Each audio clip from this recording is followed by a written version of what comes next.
That's hot. You can catch me at the hot spot. It's the BR18. All right, Rick's Smiley Morning Show. Anytime for the hot spot, 29 after the hour. What you got, Brett? What up, Ricky? Let me tell you what I got. Good morning, everybody. I'm your girl, Brett Tat, and this is the Hot Spot where we bring you music, movies, and more. So let's get on off into it. Well, y'all, Chris Brown is keeping it honest about the reaction of his latest album. Now, he posted a message on his Instagram stories to thank his fans for listening to the project while also acknowledging the criticism and mixed reviews surrounding it. Now, in his message, Breezy made it clear that while not everyone may love the album right away, he believes his music tends to connect with listeners over time. He said, I just want to say thank you to everyone who listened to the album. Been a lot of mixed reviews, and I can take my audience's criticisms and opinions. He also pointed out that this isn't the first time one of his albums has received a divided response initially, saying that the last 3 albums came under the same scrutiny and it eventually grew on people. So thank you for even taking the time out to listen. Tank, who is on the new album, joined the chat to say, the problem is most of you offer destructive criticism. You disguise your hate for opinion. Imagine doing your best if someone walks up to you and said, I hate this mess. And he's absolutely right. The album is titled Brown, and it dropped last Friday, and it has 27 tracks. Has anybody on the show had a chance to check out any of the album? I heard some people talking about it, but they say it got about 100 songs on it. 27. That's a lot, huh? Not if you just running through it trying to listen. If you just let it play, that's not a lot. I hate when you get less. I like when they give you more to listen to. Oh, really? Yeah. But what's the average amount of songs they used to put on the album? Like 12? Yeah, it seemed like 10 to 12. Yeah. Jesus. So he got a lot of music. He make a lot of music. He got a lot of music in him. So why not put it out? Because after so long, you get old. Does he write his songs? Absolutely. Oh, well, hell, he rich. Absolutely. He writes, and he has collaborators too. He does collaborations with other writers as well.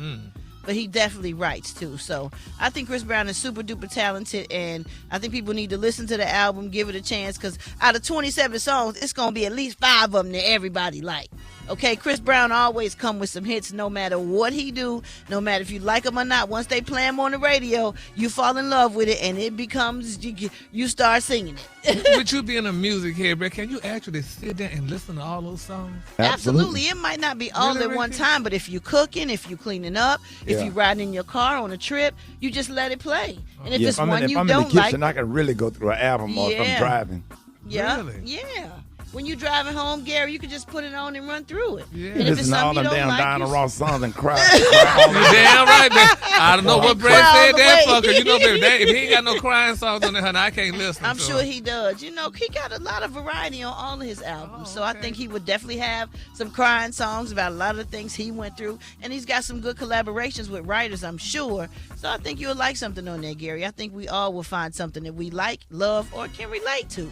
Let me get to this story. Last but not least, y'all, Young Miami is getting real about the struggle she faced since the end of City Girls. Now, during a recent interview, she opened up about the emotional journey behind her upcoming solo album and admitted that the process brought her to tears. Now, in case you forgot, the City Girls split a couple years ago, and since then, she also faced some heavy backlash because of her past relationship with Diddy and his ongoing legal issues, and she is now describing the heartbreaking experience of being abandoned by the music industry. And here's what Young Miami had to say. Well, everybody pushed me out, left me for dead, just said, you're done. That broke my heart.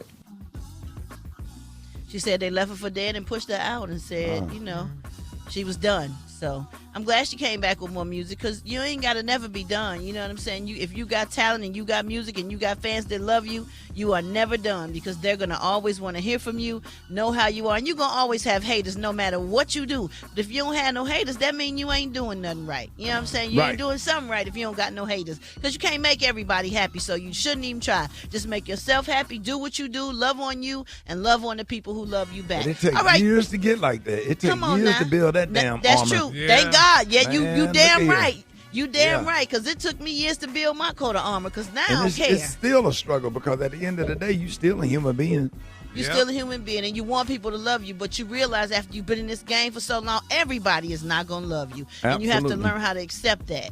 You know, people get in this game, and they get real they start going through mental health issues and all kinds of stuff Absolutely. because they don't want people It'll to do not it. like them. It will do it. You know- It will do it. That's a lesson for people not in the business too. Like what people think about you is none of your business, and it's more about them than it is about you. Yeah. Absolutely. I've been getting talked about since the 90s, so I think I got a pretty thick coat of armor for it to just let it bounce off of me. But the people that hasn't been in the game that long, man, it's rough for them. That's why It's you got to rough. stand. That's why you got to stay to your solid Christian foundation. It all Yep. boils down to that, and you have that to hold on to.